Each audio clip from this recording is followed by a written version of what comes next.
Telangana excise శాఖ good news చెప్పింది. కొత్త మద్యం దుకాణాల కేటాయింపులకు సంబంధించి దరఖాస్తుల దాఖలు గడువును ప్రభుత్వం పొడిగించింది. ఈ నెల 23 వరకు పెంచుతూ ఉన్నట్టుగా ఎక్సైజ్ శాఖ కమిషనర్ ప్రకటించారు.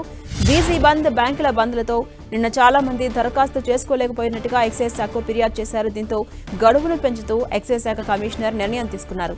దీంతో ఈ నెల 23న జరగాల్సిన మద్యం షాపుల డ్రా కాస్త వాయిదా పడింది.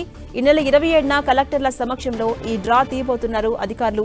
రాష్ట్రంలో కొత్త మద్యం విధానానికి సంబంధించి గత నెల 26న దరఖాస్తుల స్వీకరణ ప్రారంభమైంది. గత మద్యం విధానంలో 2 లక్షలుగా ఉన్న రుసుము ఈసారి 3 లక్షలకు పెంచారు. మొత్తం 2620 మద్యం దుకాణాలకు దరఖాస్తులను ఆహ్వానించగా నిన్నటి వరకు 85,363 దరఖాస్తులు వచ్చాయి. నిన్న ఒక్కరోజే అత్యధికంగా 38,754 దరఖాస్తులు వచ్చినట్టుగా అధికారులు తెలిపారు.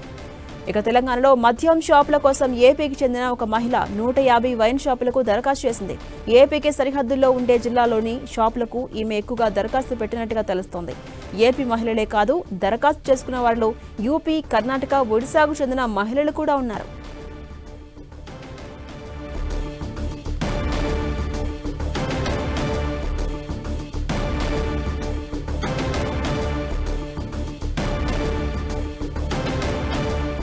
రైట్, ఈ నెల 23 వరకు దరఖాస్తుల గడువును పెంచింది సర్కార్. దీంతో ఈ నెల 23న జరగాల్సిన మద్యం షాపుల డ్రా కాస్త వాయిదా పడింది. ఈ నెల 27న అధికారుల సమక్షంలో అంటే కలెక్టర్ల సమక్షంలో డ్రా తీయబోతున్నారు అధికారులు. ఇప్పటికే అనేక సంఖ్యలో దరఖాస్తులు వచ్చాయి. నిన్న బీసీ బంద్, అదేవిధంగా బ్యాంకుల బంద్ కారణంగా చాలా వరకు అప్లై చేసుకోలేకపోయామని చాలా ఫిర్యాదులు వచ్చి దీంతో నిర్ణయం తీసుకున్నారు అధికారులు. అటు ప్రభుత్వం కూడా ఇప్పటికే ఆదేశాలు జారీ చేసింది. ఈ నెల 23న కాదు 27న డ్రా తీయబోతున్నట్టుగా స్పష్టం చేసింది.